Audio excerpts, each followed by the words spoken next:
कई बार लोग यह सवाल पूछते हैं कि क्या हमें अपनी किस्मत से ज़्यादा प्राप्त नहीं हो सकता। जो हमारी किस्मत की लकीरों में लिखा है, क्या हम उसे बदल नहीं सकते।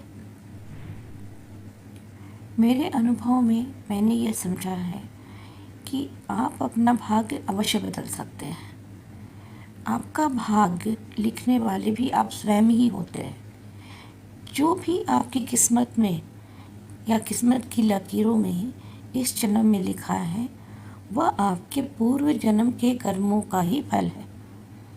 मान लीजिए कि कोई बड़े व्यापारी के घर एक नौकर काम करता है। वह व्यापारी उस नौकर को बहुत मानता है। उसे धन से, खाने पीने से, कपड़ों से, हर तरह से उसकी मदद करता है। उसका पूरा ध्यान रखता है। मगर एक दिन वह नौकर लालच में आकर उस व्यापारी को मार डालता है और उसकी सारी संपदा को वह हड़प लेता है।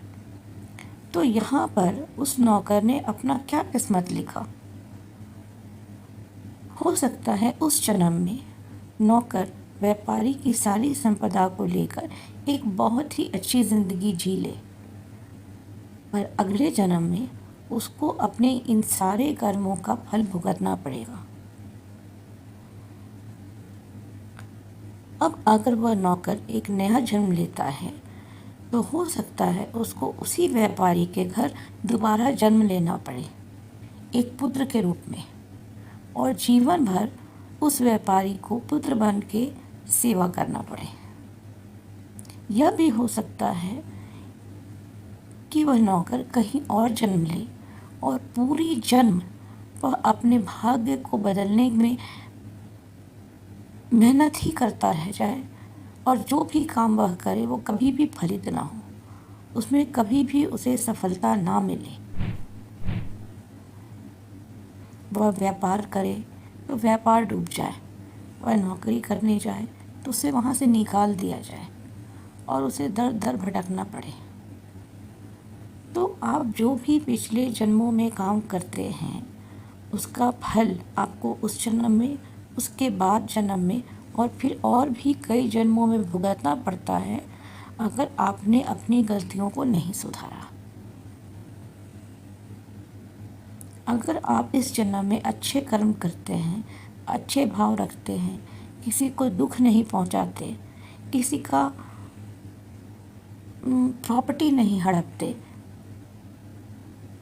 एक अच्छा सदाचार का जीवन जीते हैं, तो निश्चित ही आप अपने कर्मों को बहुत ही सुंदर बना रहे हैं और इसका फल आपको इस जन्म में और अगले जन्म में और कई और जन्मों में भी मिलेगा। अगर आपके मन में प्रपंच नहीं है, लोभ नहीं है, वासना नहीं है, सदाचार है, तो निश्चित ही आप इस जीवन में भी बहुत खूबसूरती से जिएंगे। आपको किसी भी प्रकार का स्ट्रेस नहीं रहेगा, टेंशन नहीं रहेगा, कोई भय नहीं रहेगा। पैसे हो सकता है कम हो सकता है मकान थोड़ा छोटा हो, लेकिन आंतरिक रूप से आप बहुत ही प्रसन्न रहेंगे और संतुष्ट रहेंगे। तो जहाँ तक मैंने समझा है कि मान लीजिए किसी ने अपने पिछले जन्मों में बहुत ही बुरा कर्म किया और इस जन्म में उसे पता चल रहा है कि वो जो कुछ भी भोग रहा है वह पिछले जन्मों के कर्मों का ही फल है। तो इस जन्म में भी वो अपने कर्मों को सुधार कर अपनी किस्मत को सुधार सकता है। इस जन्म में वो ज़्यादा से ज़्यादा सदाचार करे, लोगों की मदद करे, ध्यान करे, ईश्वर की भक्ति करे और जिस भी सोल को उसने पिछले जन्मों में दुख पहुंचाया है उससे आंतरिक रूप से माफ़ी मांगे।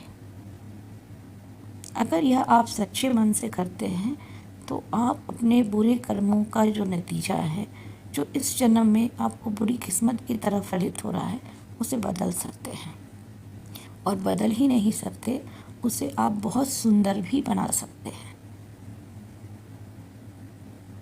तो मेरे हिसाब से आप अपनी किस्मत को स्वयं बनाते हैं, स्वयं बिगाड़ते हैं और स्वयं ईश्वर के चरणों में रखकर उसे बेहद दिव्य भी बना सकते हैं।